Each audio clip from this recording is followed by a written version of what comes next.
Yo, yo, yo, what's going on? What's going on? How are we doing?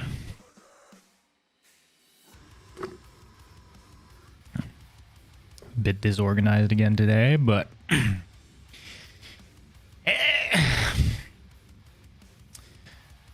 At least the last few times I started streaming, there's that my just starting screen just kind of lagged out after like a minute, caught me off guard, and went straight into this. So at least we're off on the good foot so far.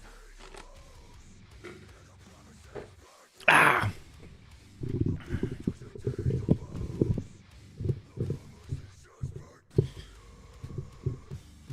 Yeah.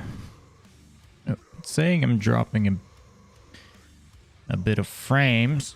If it gets bad, do let me know. Let me know in the chat. I'll try and fix it up. Should be fine though. Haven't really had issues so far with that. All right, let's get this going. Let me just pull my notes up. What do we got planned for today? Hey, we don't have, kind of a slow news week, but I do have a few shorter news items I want to get to. There's actually quite a bit of new music again this week. We've been spoiled in the last few in the past few weeks. There's been a ton of new music, so we'll get into that. Sorry to anyone who is used to watching at noon.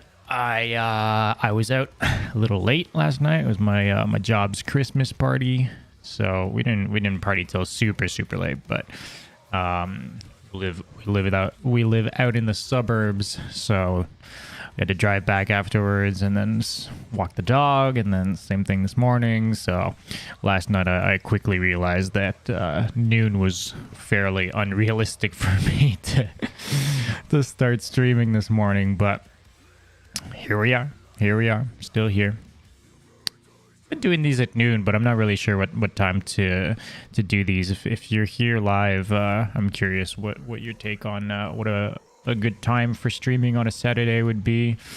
And if you're watching on the replay too, I'm curious what given that it'd be on a Saturday, I want to do it kind of like morning or early afternoon, so I still have the rest of the day afterwards. But I'm curious if there's like a particular time works best for you. Genuinely curious. Always did things at around this time, so probably mess around with some different times eventually. Try to feel it out. But yeah, let's see. What did we have here? I wanted to do something 2 seconds ago and I forget. Oh right, I want to pull this up. I have a feeling my chat feed was not working last stream for whatever reason. Just gonna make sure that's all good. All right, cool. We are good to go. So let's jump into these first stories I've got right here. Let me just see. What do we got? Okay, and then let me just move this out of the way. My bad. It's gonna set this up and we'll be good to go afterwards. Bloop bloop. All right. All right. So we got. Oh, okay. I just wanted it to test one thing out here. I just want to see if I can. Okay, I'm just gonna mess around with this for 1 second. I'll be right back. What do we have here?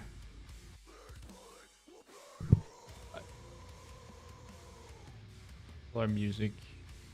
Because I realized that when I'm in this view here, the music cuts out, which normally I was seeing this as watching videos, but I'm realizing that a lot of what I'm doing is reading articles and stuff, and then there's just no music playing over underneath. So let me just add that real quick. Is this, no, not that. Here, add that, and then add existing music. Okay, we should be good with music, and let me just add it here just in case. Sorry guys, I'm should have done this ahead of time, but okay, cool. So What do we have here? All right, so Poison the Well cancel remaining of mini tour due to COVID. So Poison the Well have been doing some fairly select shows in general, and this is even before COVID. So they were doing an East Coast mini tour, and we're gonna hit Every Time I Dies to the season, which we talked a bit about on last week's episode concerning Every Time I Dies, like drama going on, which I didn't add that to the list, but I think I'll talk about that for just a second after this. But yeah, someone in their camp tested positive for COVID-19, so they said unfortunately we'll be canceling the remainder of our December run due to COVID, and they're going to reschedule the dates. So this is just another tour, man. It's kind of cut short. There have been a few examples of tours that we haven't heard of anything COVID related, and tours kind of went all the way through, but it's almost like either ridiculously good luck at this point, or things happened and they just didn't like get out to the public, like, because most tours have had kind of fucked up shit happen with COVID, so just kind of sucks to see, man.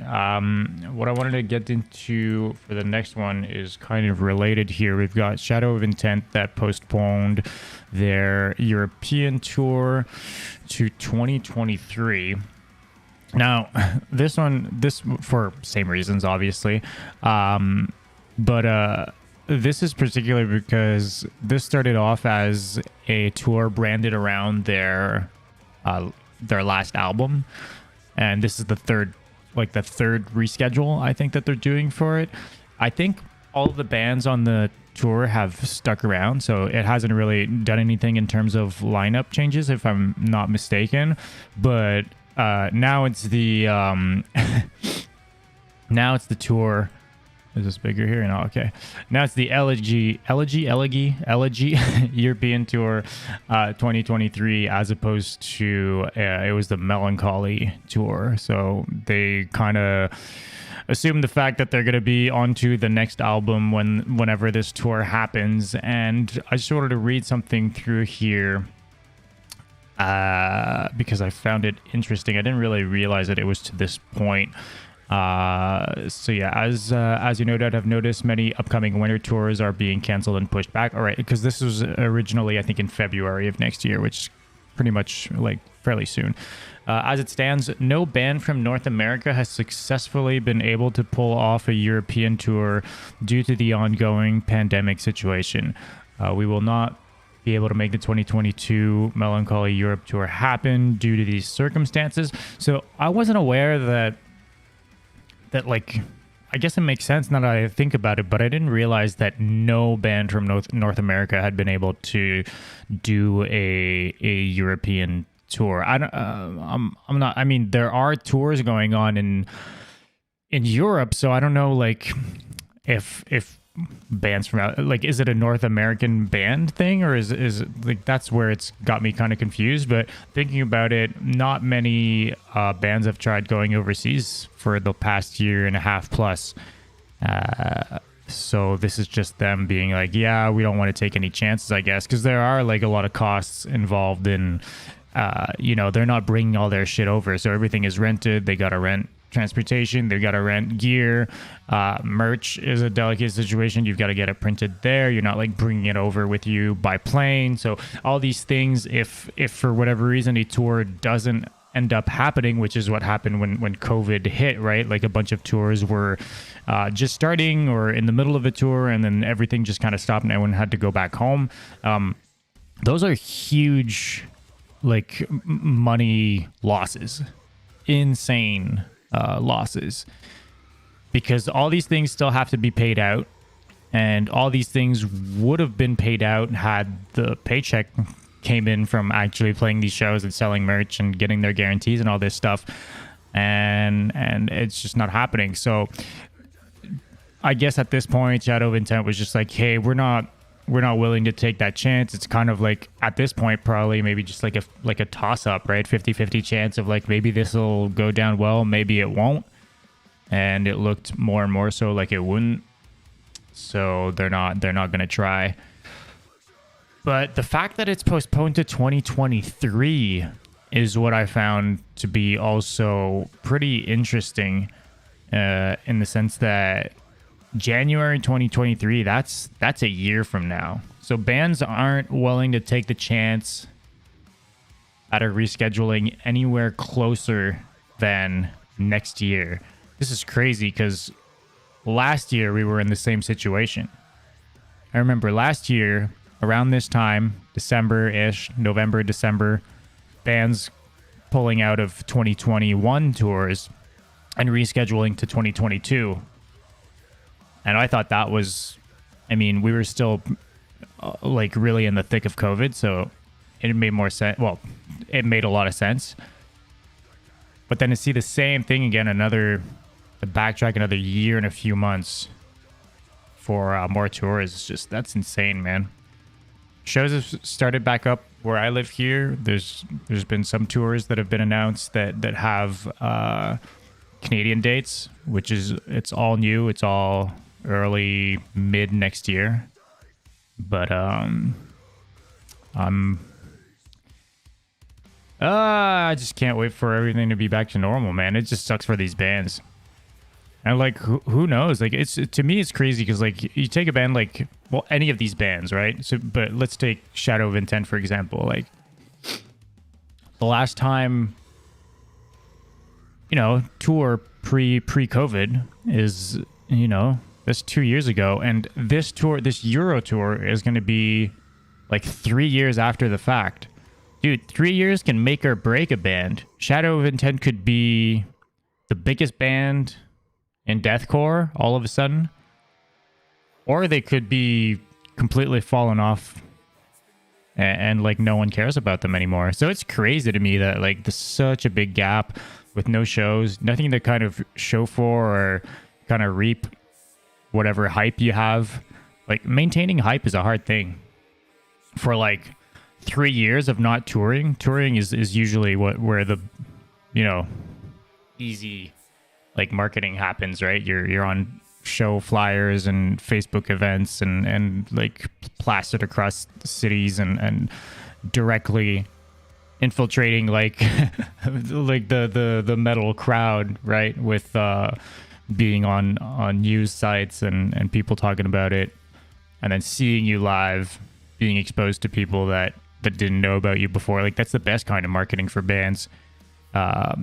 Obviously, like, digital marketing is now a big part of it, and that's what people have had to resort to for the past few years. Like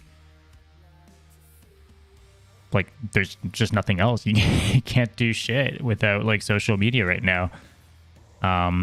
That's just crazy to see that there's such a huge gap between pre and post pandemic, and just kind of seeing where bands have gotten to throughout those years.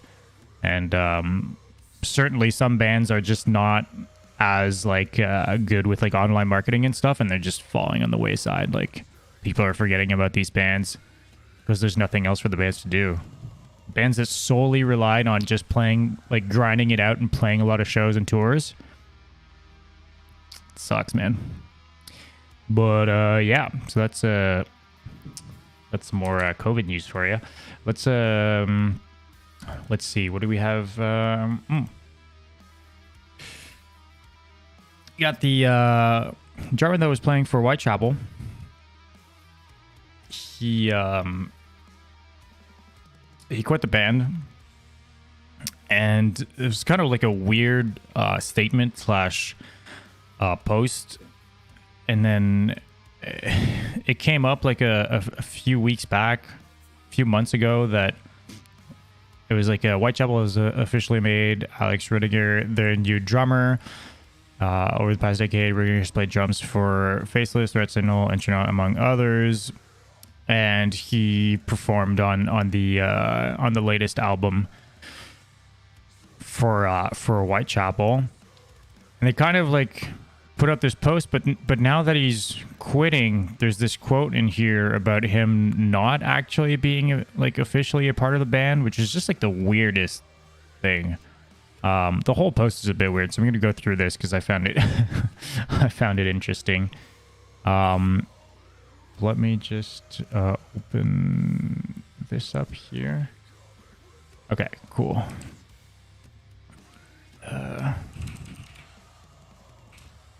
Okay. Bring this back up. Just want to see if chat's actually working this time.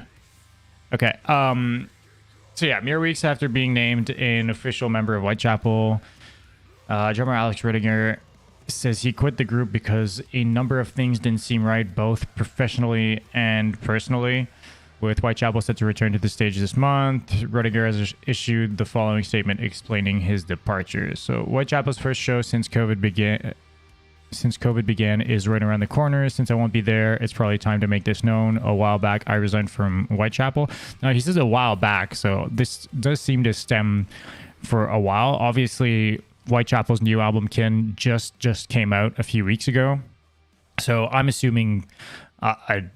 I could do research, but I didn't. But I'm assuming the album was actually written and tracked way before this, I guess. So I'm assuming quit before obviously before the album came out, but after he actually recorded with the band. I offered to keep this under wraps until sometime after the album was released, despite the fact that I'm no longer with them. I'm immensely proud of the new album, and I didn't want anything to distract from the music / release itself. So I kind of understand this in the sense that obviously like big member changes and stuff like that, it's always a bit of a weird thing where it's just, I guess it could be considered negative press for some people. I'm one to say that any press is good press, but I understand. Like I went through kind of a similar thing when I left Depths. We had recorded an album, but this was before the album was actually out, and the label was basically like, "Hey, let's have the vocals re-recorded," just because like. It'd be weird to release an album with someone that's not in the band anymore. Like obviously that stuff would get out, or there'd be a press release about it, or just, you know, it just makes things, it's kind of like, hey, here's this new material, you should care about it, but at the same time something weird is going on within the band. And you know, for me it was, I guess it's different because it was a like vocalist for the band, but I can understand his like his perspective on offering to not talk about it until after the album was released. Still kind of weird because it's super fresh still. It's not like it's been out for super long, but I guess, yeah, given that they're gonna play shows soon, I guess it was like kind of, people would have figured it out anyways, but so just kind of getting in front of it. But so it goes, there were certainly reasons for this decision, but I've always felt that it's incredibly unprofessional for an artist to divulge all of their issues publicly. All I'm going to say is this: a number of things didn't seem right to me, both personally, professionally and personally, so I decided to move on. There's such like a weird... it's like, I don't like people airing their shit, but I'm going to kind of do it and just have people speculate. I think it's worse to have people speculating about that kind of stuff than just being upfront about it, personally. Yeah, okay, I gotta figure this out because my chat here is not, it's like popping up here. So this happened, UR Sheep says, hey Matt, by the way, what's going on? So this happened a while ago, and realistically, I'm so glad he quit because the new Whitechapel was fucking trash. I'll leave it for everyone else to read and see. He left because the band is absolute shit now, because the band sold out and is shit. I wouldn't want to drum a shit band. As well, you know, this information has been out for a while. Have a good day. Yeah, dude. I mean... it's definitely different, man. Like, Whitechapel definitely isn't isn't the band that they were before, for better or for worse. You know, I don't really think they sold out. I mean, I'm not a fan of the singing. I know some people are.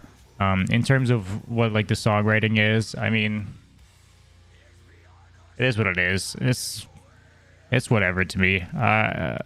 To me, it's like the old album still exists, so it's cool. I'm fine with all that. And to be honest, the first single that they put out for Kin, I don't remember what the name of the song was. Let me try and look it up real quick.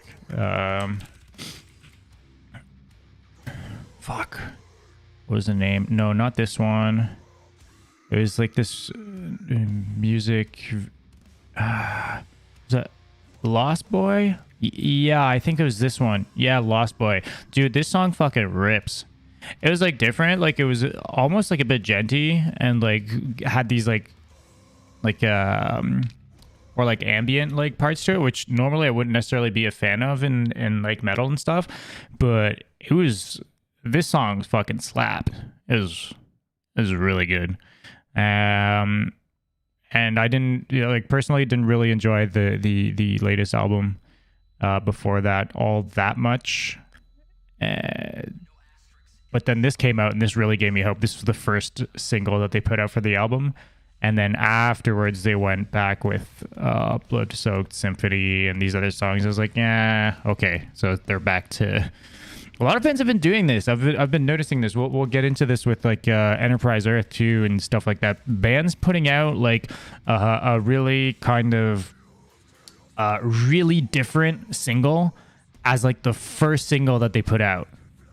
And then but then go back to releasing more singles afterwards that just sound like whatever they usually sounded like or more like what people would have expected from them. And it's weird to me because I really like this single came out and it's like, oh shit, I'm fucking down for this. But then they put out more material. I was like, oh, okay, it's more of the same. Anyways, that's kind of my thoughts on it. But Alex is like a fucking incredible drummer. So I'm pretty eager to see where he ends up. Where does it? Let me just get through this. But at the end, he says, I'm not entirely sure what's next for me in the immediate. I'll be playing with Light the Torch on their upcoming U.S. tour supporting Killswitch Engage into August Burns Red. I worked with Light the Torch periodically in recent years, and I'm quite looking forward to performing with them live. Past that, I guess we'll see. So I don't know, man. Whatever band he eventually joins, I guess it's gonna be super cool because he's a fucking kick-ass drummer. So so afterwards it says, additionally, for the record, despite their semi-recent post, I was never a full-time member of the band. I'm sorry to disappoint anyone, but that announcement was made prematurely. It was discussed, but significant details were never addressed. I was never asked to sign anything, nor did I have any knowledge on the inner workings of the business itself. I was treated and compensated as a hired gun the entire time, including the writing and recording of Kin. That's so weird to me, man. Like, again, it's like one of those super contradictory, like, band versus member things that happened, kind of like the Every Time I Die thing last week. It's just, why would they make a post saying that he's in the band, like, if this is true, right? Like, he's never signed anything. He's obviously not, like, he's not getting, like, royalty checks or anything for writing and recording Kin, most likely. If nothing he was just hired to play shows and even for his time writing and recording. And, like, that's it. So why would this sort of relationship garner any sort of press release saying that he's officially become a member of the band? So weird. At any rate, to any Whitechapel fans, fret not. They were a band long before I came into the picture, and I have no doubts that they'll find a suitable replacement and keep trucking right along. I'm so incredibly thankful that I got the opportunity to play and write with them, and I wish them well. This is like, I feel like this is such a sane kind of way to to view things, as opposed to a lot of weird press releases that come out and it's just kind of empty. Like, he's like, yeah, dude, like, I quit, but like they'll find someone else that's chill, right? This is so much more upfront than what most people put out in like press releases and stuff. Kind of appreciate this, and it's true, right? Like, he's not like the be all end all of Whitechapel. Like he said, they were a band before him, and they'll be a band after him. It's not like, especially considering like, hey, he's worked on one album, and you know, he was just hired. So, anyways, that's this Whitechapel stuff. And yeah. What did we have next? I just wanted to, let me see if I can real quick find. I know I can search here somewhere. Fuck. News. I know there was this. Because last week we talked about Every Time I Die, and I just wanted to touch on it again. Not to dwell on it, but I think this was the next day of the statements. I think it was like later the same day that I live streamed, so last Saturday. Yeah, okay, it says Saturday, December 4th. So after the live stream I did, Every Time I Die put out a new statement. We apologize to the fans this weekend for the cancellation of the remaining 3 shows of the Radical Tour. So at first, in their other statement, they were saying that they were still going to do the shows, but without Keith. But I guess this was their way of saying, hey, no, finally they're canceled. Keith luckily is a crucial part of Every Time I Die, and we apologize if our previous statement made it seem as if he was in recovery or came off as insensitive to the issues at hand. We are working on things privately now. It's weird because it's like, we apologize if our previous statement made it seem as if he was in recovery or came off as insensitive. It's not made it seem as, like, that's literally what they said. And then we are working on things privately now. Yeah, I fucking hope so. Like, this should have never been aired out the way it did. I completely understand why Keith would have like replied the way that he did. He probably wouldn't have made a post about any of it if the band hadn't put out their weirdo take in the first place. And we will see you at To The Season. I think To The Season is this weekend, right? If I'm not mistaken, or like yesterday and today. To The Season. So we just talked about Poison the Well not performing. Nope, there's the website here. Oh, one sec, guys.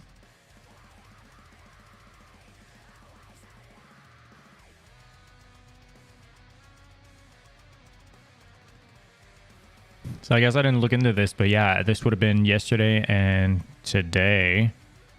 Let's see. Let's see on YouTube if we can find any videos. To This Season 2021.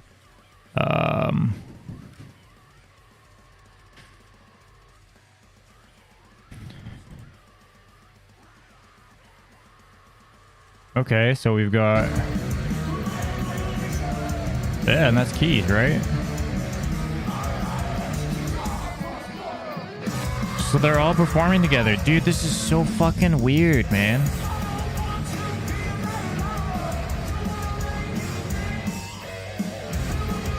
Is it just me?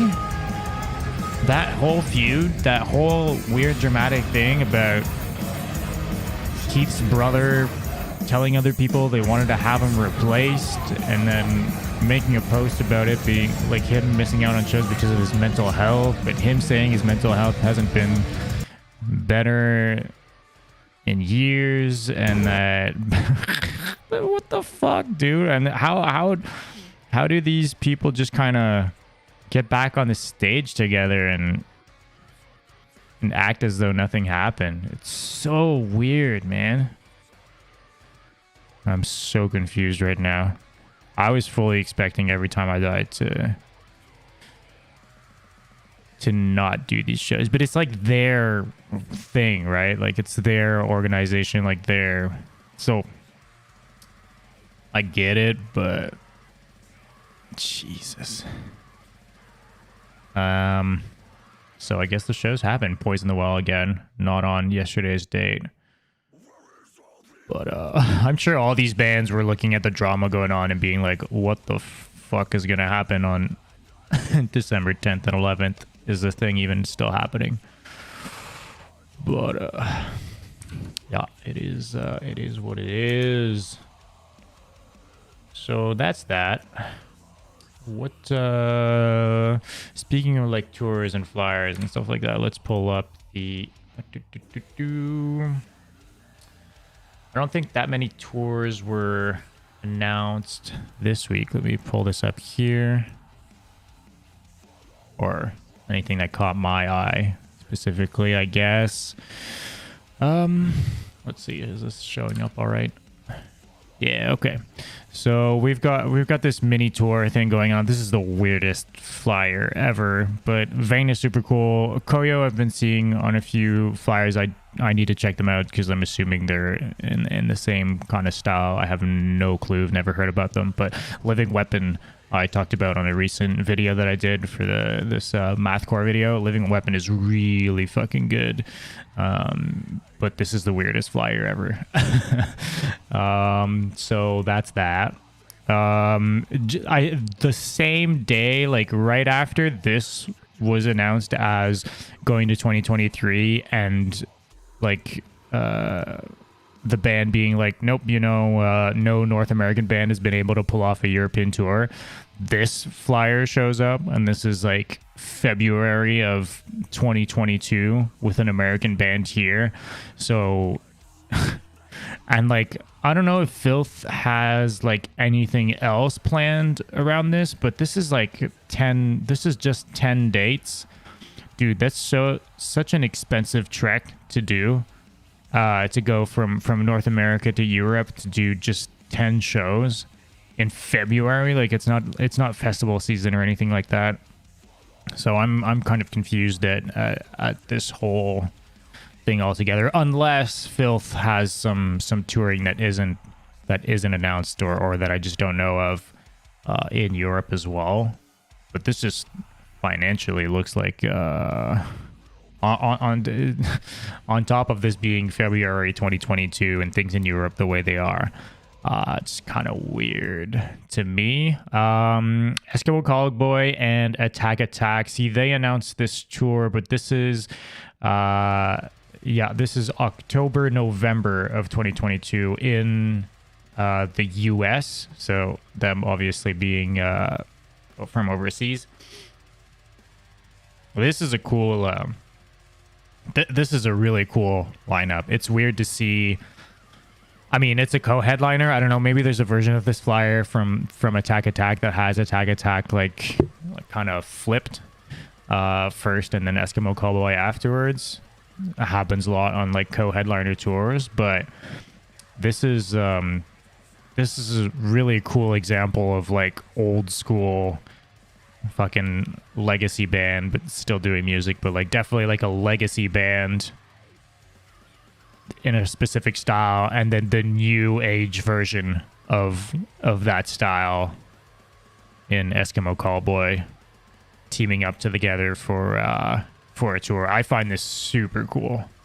This is like bringing in old folks and exposing them to the new stuff and vice versa. It's super cool. But I think that's it for tours. Yeah, this tour was announced. This is also in, I'm like blind and this thing is super small, but I think this is early next year as well. Black Veil Brides, Motionless in White, and Nice 9 Kilos. Like this is like fucking huge. This is like a cool tour of bands in the same kind of scene.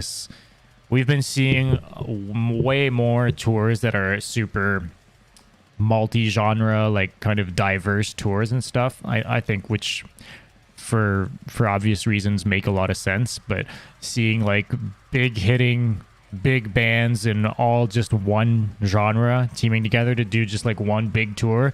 It's such a fan service kind of thing to do in our age, which I find super cool. Most bands don't do this sort of touring anymore, but this is really awesome. It's not even necessarily like a tour or a show I'd want to go see, but just for what it represents, I find this is super cool. So that's it for tours. Yeah, not much announced this week that kind of caught my eye. If you guys are wondering, this is the Discord channel. If you're not a part of it, go check it out. We've got everything set up, kind of music discussions per genre, stuff like that. Obviously, deathcore is one of the main kind of channels that work well. We've got quite a lot in metalcore, but I think because metalcore is so fucking large, like kind of putting, I guess, like North Lane and Killswitch Engage in the same kind of category, and Darkest Hour, it's just like makes for a lot of different stuff. But yeah, so it's cool. Just a bunch of people a bunch. We're like a small group of people kind of just sharing new music and stuff. And then we've just got general metal talk. We've got like memes and stuff like that. Obviously, like the metal news, stuff like that. I pull a lot from this server to do these live streams as well. So if you want to be a part of it, just check the link in the description. It'll be there. There's a link to directly to the Discord. So now we're on to new music. Yeah, let's pull this up because I found this super interesting. Let me just see. Okay, this is like kind of news, and then at the same time, I guess is new music. Enterprise Earth Fire bassist debut new track Legends Never Die. I think this is just worded this way on Lambgoat, but like it's basically Enterprise Earth put out a new track, but then they're like Lambgoat's like, meanwhile Enterprise Earth has parted ways with bass player of 3 years. Details surrounding his departure haven't been disclosed, but he was removed from the group earlier this fall. So this isn't like new news. And then I can never fucking say this name. This word purportedly. Sorry, I'm French, man. I can't do this one. Following allegations of unseemly behavior. What the fuck does unseemly behavior even mean, first of all? And then, so this is weird. This is like it starts with this. Enterprise Earth Fire bassist, but this was removed from the band in fall. So, like, semi-recently, but it's not like new. Possibly following allegations, but there's been no word, and the band hasn't published anything about it. Why is Lambgoat reporting this in the same article as this new song? I'm so confused. Like, why? Jesus fuck. Like, holy clickbait, dude. Like, anyways, they put out the third single from their forthcoming album, The Ocean, which is out early January. And I've got to say, this track here is probably one of my favorite Enterprise Earth tracks. I've never been like a huge Enterprise Earth listener. They're hype and all. Like, it's good. I just I don't know, whatever. It's not like 100% my cup of tea usually, but this song is super diverse. The riffing in it is super cool. They go for this like orchestral type stuff as well. Their guitarist is clearly enjoyed for a while doing some more kind of classical riffing and stuff, and there's a bunch of that in this song, but it really turns out cool. The first single, like I was talking about earlier, the first single that they put out for this album, I could not believe it. It just obvious for one, it didn't sound like Enterprise Earth at all. It sounded like a different band. A lot of clean singing, even the styles of the riffs, it was almost like Trivium-esque. Maybe it's the sort of thing that I would have gotten used to after a while, but personally listening to it a few times, it just really wasn't my thing. The second single that they put out was more kind of traditional sounding Enterprise Earth, and I was like, oh, okay, they just pulled one of those on us. There's a weird song, and then there's normal songs for the rest of the album, probably. And so that's what I thought of that. But again, it was all right. It was good Enterprise Earth, but that's it. But then this one, I really, really enjoy. I'm going to maybe play a short clip of it. I don't want to get copyright issues, but let's play it from the start.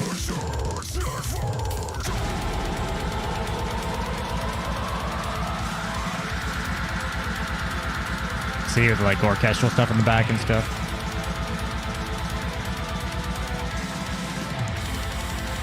Super fast, kind of black metal influence to it.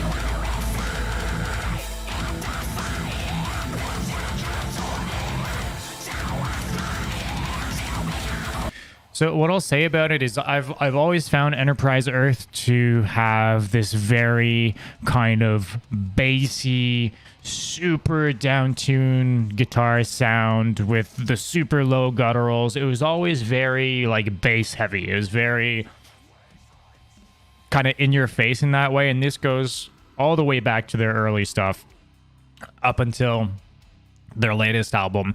And this song right here, right off the bat, just doesn't have that sort of that low sounding aspect to it. Like we're more in the highs. It's not like a big bass. The guitar doesn't sound like it has like a ton of low end, or like he's clearly still playing, I'm assuming, on like 8 strings, but he's not like overly using them unless it's like, I lost my train of thought. It's fucking lagged out right there. Yeah, unless it's like breakdowns and stuff. So there's like a cool contrast there instead of it just kind of being always on the same level. But yeah, it's cool, man. And Dan's vocals sound great as always.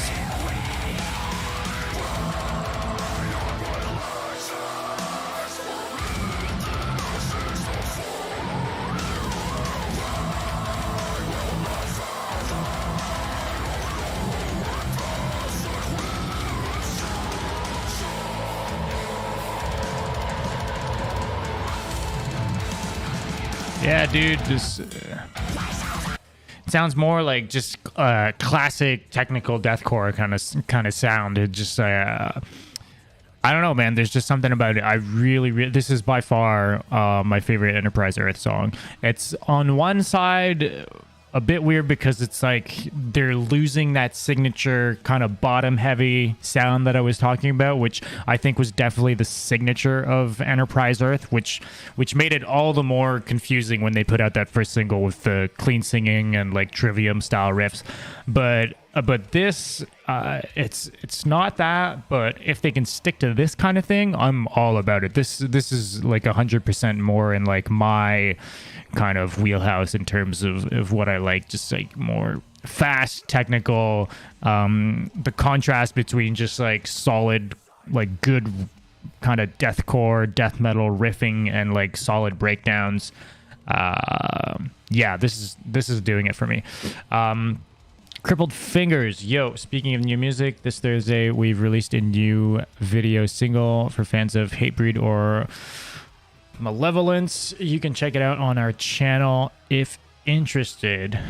Crippled Fingers. I'm reading it in this other chat, so I can't open it up right now. Let me just see one sec. Is the name of the band Crippled Fingers, or this is that just your your username? Help me out here. Drop the band name if it's different. Oop, let me just get back to this one sec and open up. Sorry, I'm just kind of lost here in my windows. I can close this actually and then open this. Okay. Let's not do this live chat. Okay, cripple. Can I? Okay, let me just.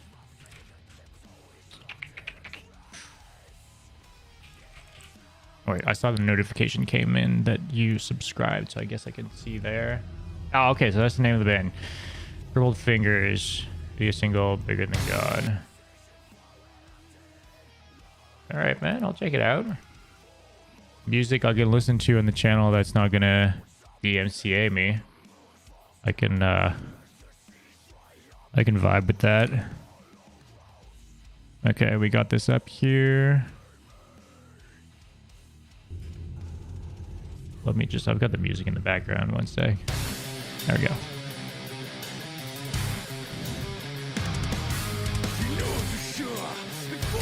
I was kind of confused at the band name, but with the band logo, it makes more sense.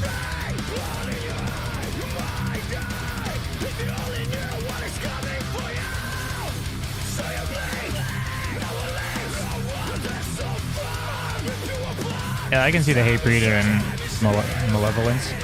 I really enjoy Malevolence, actually. They're like a good take on the whole like hardcore meets metal.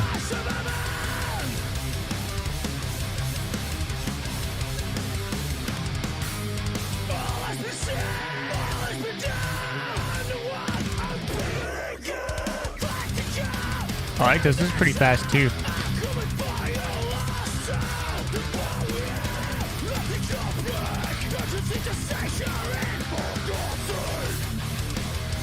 Good vocals, man.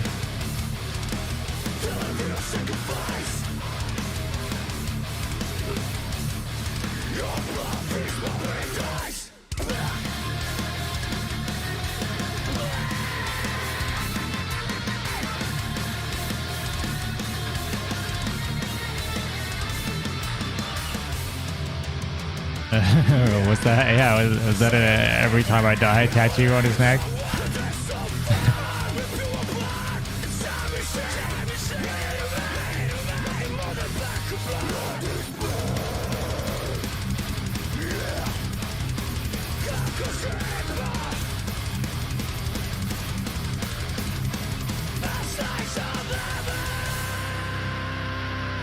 I like a video editor, so this sort of thing I always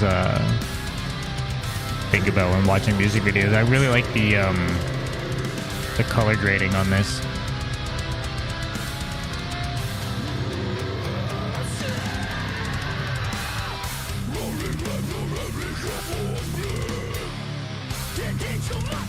I like that sort of bend.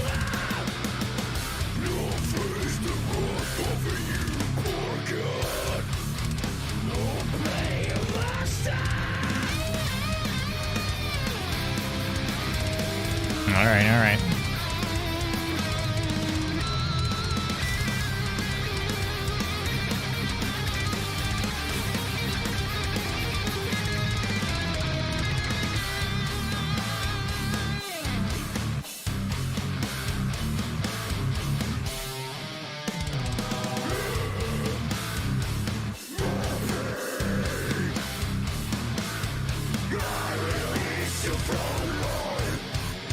I feel like there's a bit of that, like, definitely like a death metal influence.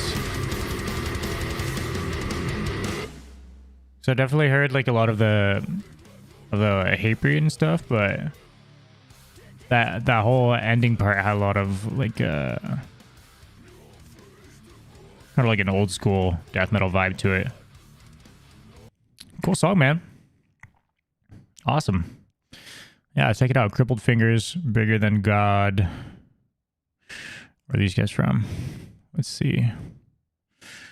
Yeah, screenplay. I want to see. .cz.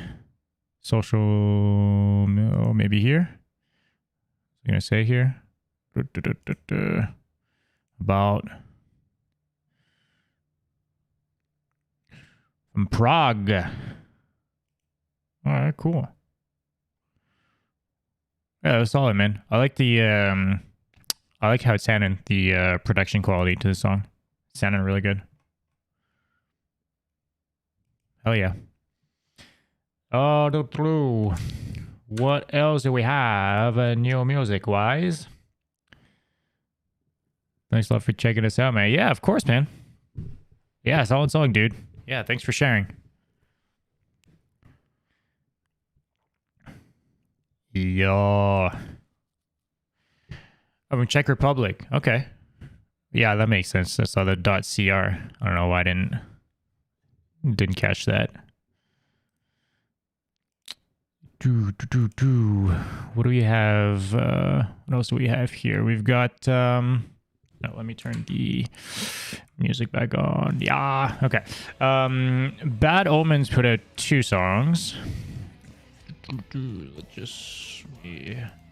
Okay. Yeah, Bad Omens put out 2 songs. Bad Omens put out, I think, one of my favorite singles. The Death of Peace of Mind, which I guess is the name of the upcoming album as well. That song is fucking amazing. Really different for Bad Omens compared to their earlier material, but really, really good. Sort of like Sleep Token vibes, kind of. Really like that. But then they put out 2 new songs, just just these like kind of staticky kind of visualizers to them, and both of them have completely different styles from that first song. One is heavier. Artificial Suicide is definitely like more of a straight up heavy kind of Bad Omen song, and then this one was almost more, had like an 80s vibe to it almost. And then with like a lot softer, and then just there was this one breakdown in it, but not in the same kind of Sleep Token-esque way as The Death of Peace of Mind. So I'm assuming most of the album is going to be very single-centric. Like every single song is probably going to sound pretty different, because so far the 3 singles they've put out are completely different in my opinion. So kind of cool. I mean, not a lot of metal bands have been doing this whole pop route of just writing an album to hit different genre like charts and different just hit different crowds. Most metal bands are still super old school and just writing one style, 11 songs, 45 minutes. That's the way. But these guys are kind of shaking it up a bit. So I mean, these 2 songs definitely didn't do it for me as much as The Death of Peace of Mind. But who knows? There's just 3 of the, I'm assuming, 10 plus songs on the album. So curious for more. But yeah, Death of Peace of Mind again is, I think, one of my favorite songs of the year, honestly. La la la la. Oh, okay. We've got Spite, who put out a new song. This is one of my favorite Spite songs. There's something about it. It's I don't want to play too much of it again for same kind of copyright reasons, I guess, and then it's fairly gore, but like it's on YouTube, so I guess it's fine. I'm not sure. I think this channel is flagged kind of like as not family friendly. Oh, I don't know. I'm not sure actually. It's not like I swear all that much. But yeah, man, this song is like it's just super fast. Let's just listen to it for like 15 seconds, but it's super fast. And this is the kind of Spite I've been wanting to hear, man.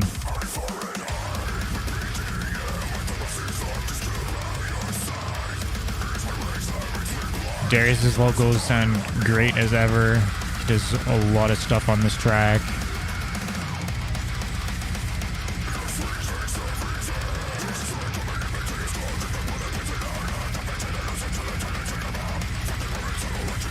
Let's just move it here.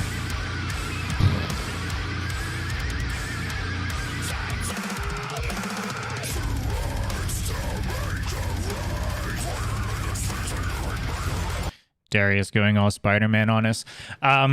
Dude, this, yeah, it's super fucking heavy. It's super fast. The mix is awesome.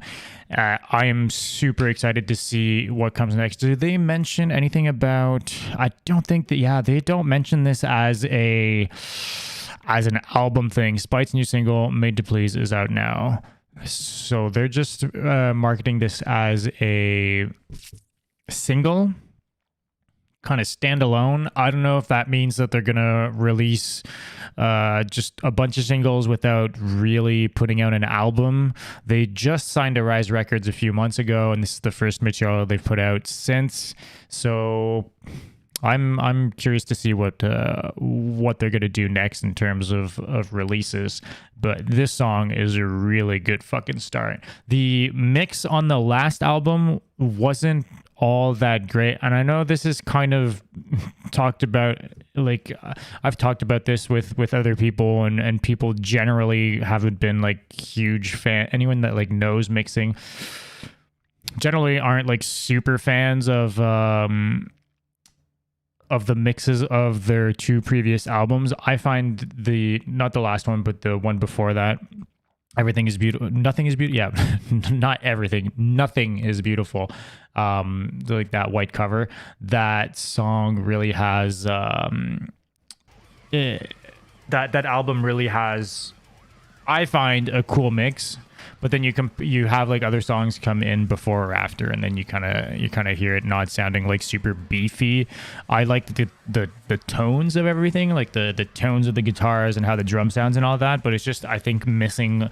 Maybe it's just like a mastering job. Like it's just missing a bit of that punch. It sounds kind of thin compared to when you compare it to like other material. And then I find the Root of All Evil was even more so in that direction. I just didn't enjoy the mix as much. The songs are fucking amazing. I love, like, Nothing is Beautiful is one of my favorite albums. I really enjoy it, but the mixes have always been kind of lacking in my opinion. And then this song here, I'm assuming they have some sort of budget with Res Records. I don't know who they recorded this single with. It's probably still, I think it's an old member that still writes for the band. He just doesn't tour with them. He has like a recording studio. I'm assuming it's still recorded by him in their studio, but maybe it's just mixed elsewhere, or he got better, or for whatever reason this one sounds better. I don't know the details, but this song sounds really good. Yeah. I think I had one or two more releases that I found. Oh yeah, we've got a few here. Angelmaker put out a new sorry guys, I need to get my Spotify premium just for the fact that I'm doing these fucking streaming things. So we've got this Angelmaker song in the same vein, dude. I think this is my favorite Angel, dude. Yeah, I don't know, there's something about this week with the new releases. There's like a lot of songs that came out that are really fucking good. I think this has become one of my favorite Angelmaker songs.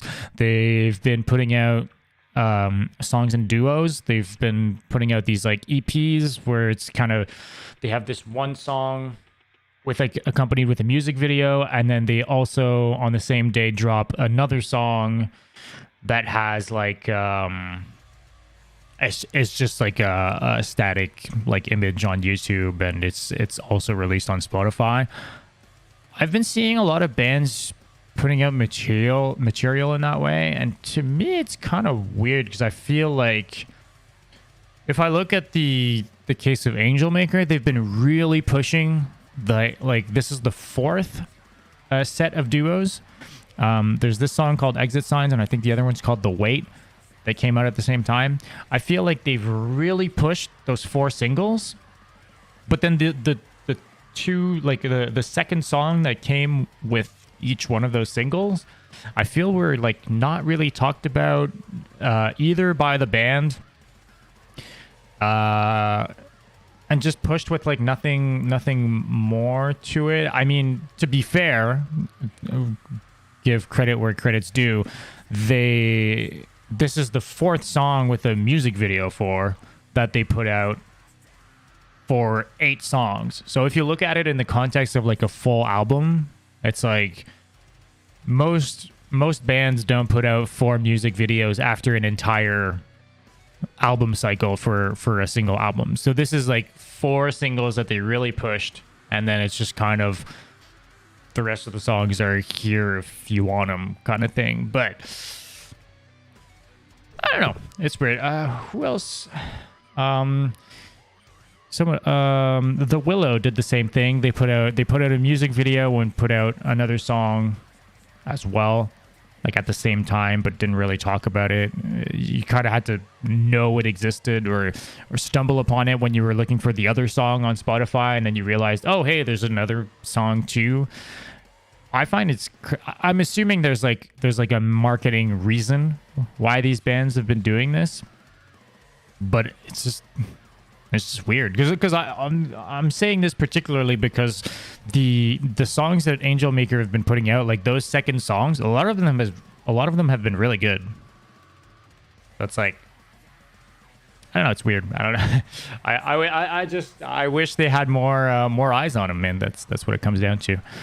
But I can't have it all. So let's listen to this one just a bit, and I'll explain why my bad. This song's got a bit more of a straightforward song structure. This is the video I think that I prefer most out of the videos as well. It's kind of more straightforward, nothing super crazy going on, but I think that's what I like about it. Both vocalists sounding great as always, but it's a very kind of like riff, chorus, bridge kind of feels of the song, but I think that's what works. This breakdown is sick.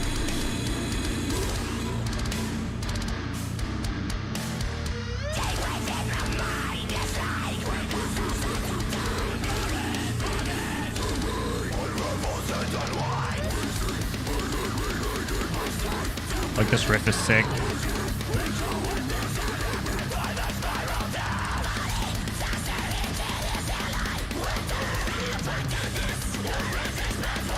These like backup vocals are really growing on me with as time goes on.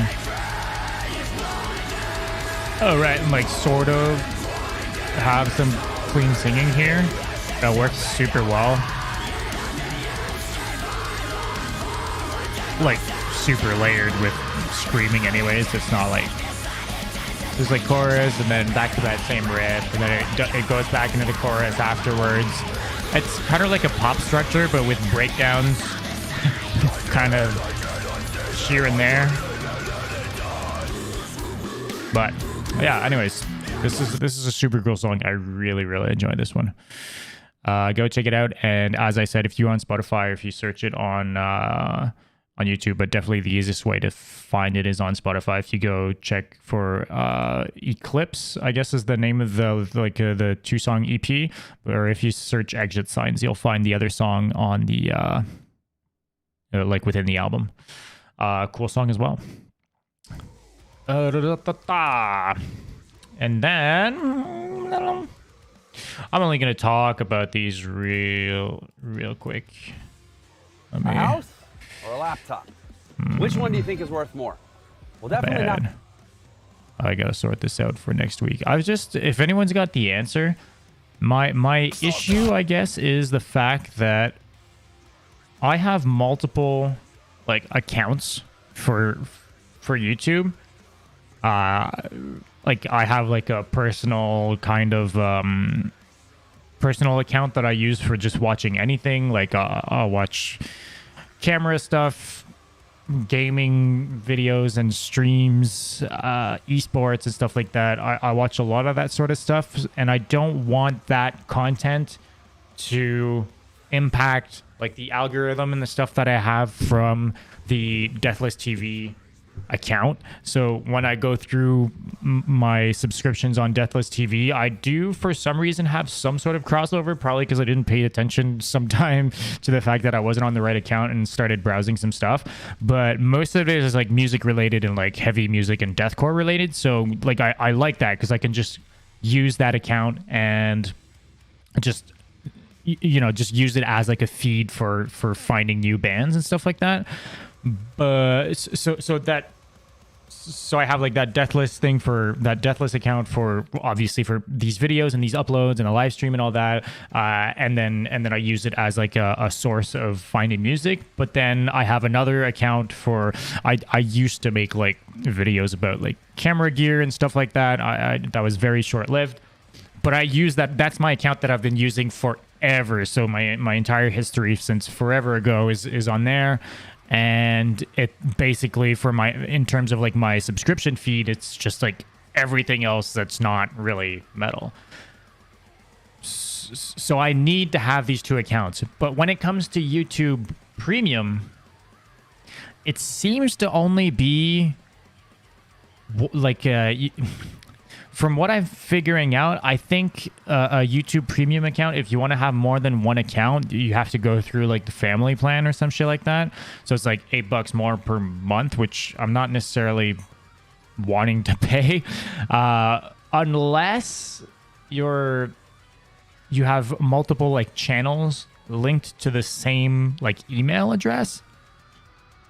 So I don't know if I can change like my personal like YouTube's like email address to be the same one as Deathless TV's, because basically I want to like, if I'm gonna get YouTube Premium, to skip out on ads when I'm doing these live streams, because to be honest, I don't really care all that much for ads in general. Usually you can skip them after a few seconds, but if I want to have it on here, I may as well, if I'm paying for it, have it for my other account as well. So I'm trying to figure out a way to to make that work with the multiple accounts that I already have. Like I'm not going to start a new account like under the same Deathless TV like Gmail account or whatever to browse everything else. Like it just gets confusing for anything. So anyways, if you have any insight on that, let me know, because I'm kind of at a loss here. I mean, the worst thing that happens is I'll just get it for the Deathless TV thing, but it's like most of my YouTube listening isn't on there, so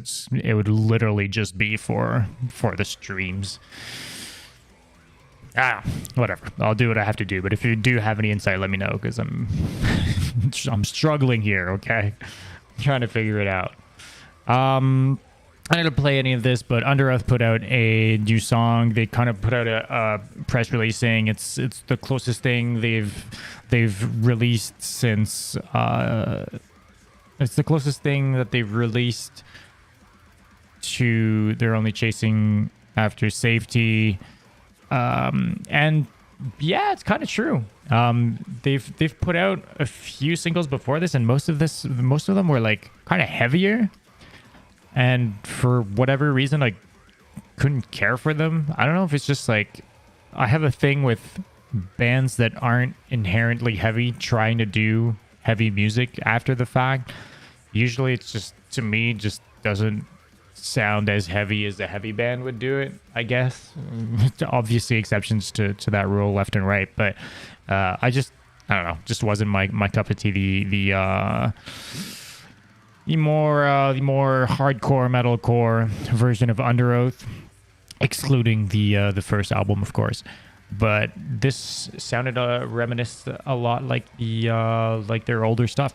Actually sounded good. Actually, pleasantly surprised. A full 180 on Under Oath, might I add. Like when they decided to come back, all their new album that came out was like radio rock, like radio hard rock kind of thing. Super commercial, and people were giving them a lot of shit for it. And now they're coming back and they're like, you know what, we're gonna do heavier music than we've ever done, going a real like metalcore route. super weird, but this one's good. So there's that. And then in Hearts, wait, I have an article for this. This is the weirdest thing, man.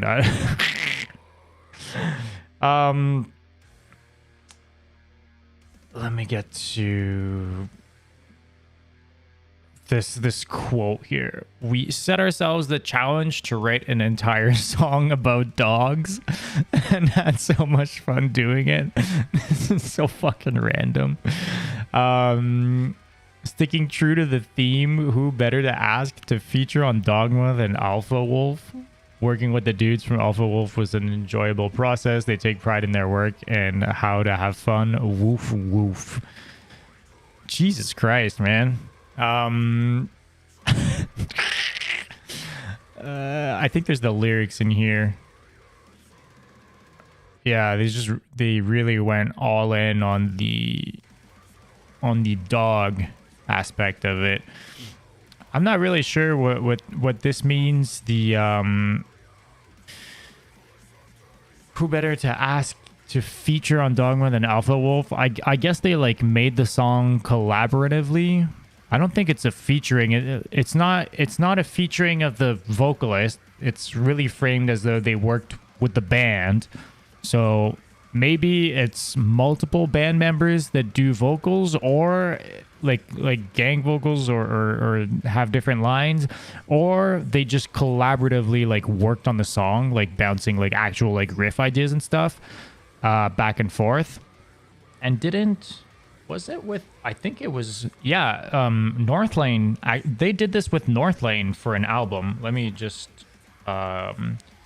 make sure I'm not hallucinating, but they actually had this really in Hearts Wake. Yeah, they did the oh no, I'm like, whoops, I like switched it from my phone, it activated on my computer. Yeah, it just like my bad. Okay.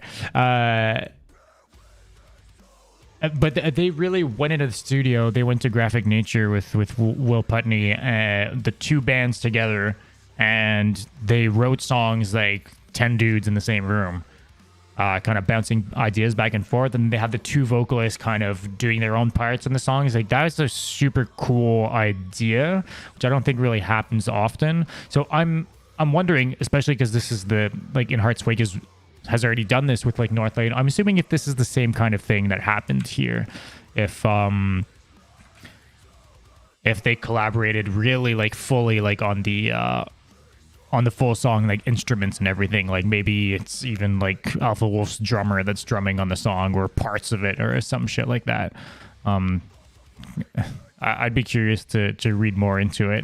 I don't know if I don't think they've talked more about it, but I'm kind of curious to know what the process is. But this whole thing about dogs, dude, is that's something else, man. All right, we are running on an hour and 20 minutes. So I'm going to wrap this up with the breakdown of the week. I started doing this, and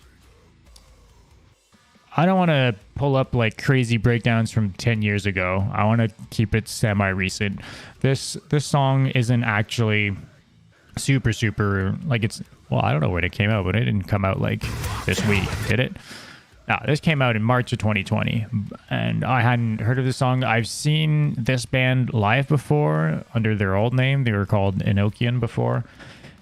They toured with some friends of mine, so I had seen them when they passed through Montreal.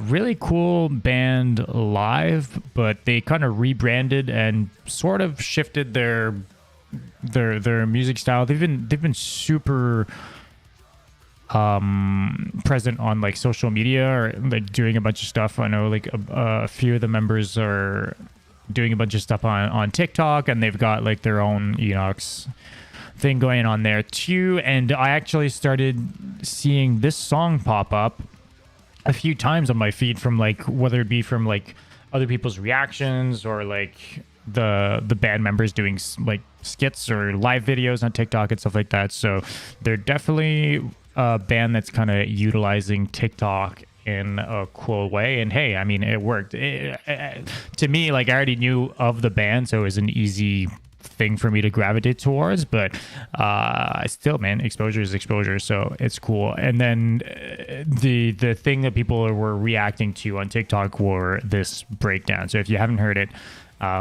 let's listen to it together. This breakdown is fucking sick. Let me turn this down. Okay. It was like a super long kind of build up to it.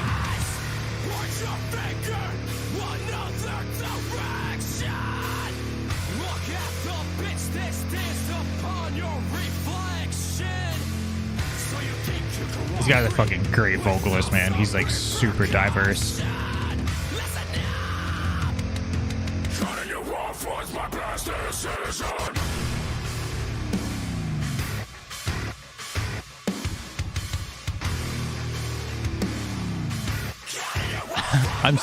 I say it every time, but I'm such a sucker for like note bending like that. So fucking sick. Especially on like low notes like that.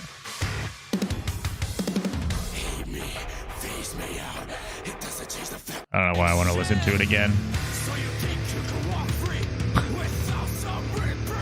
Just the way it comes in, it just hits so fucking hard.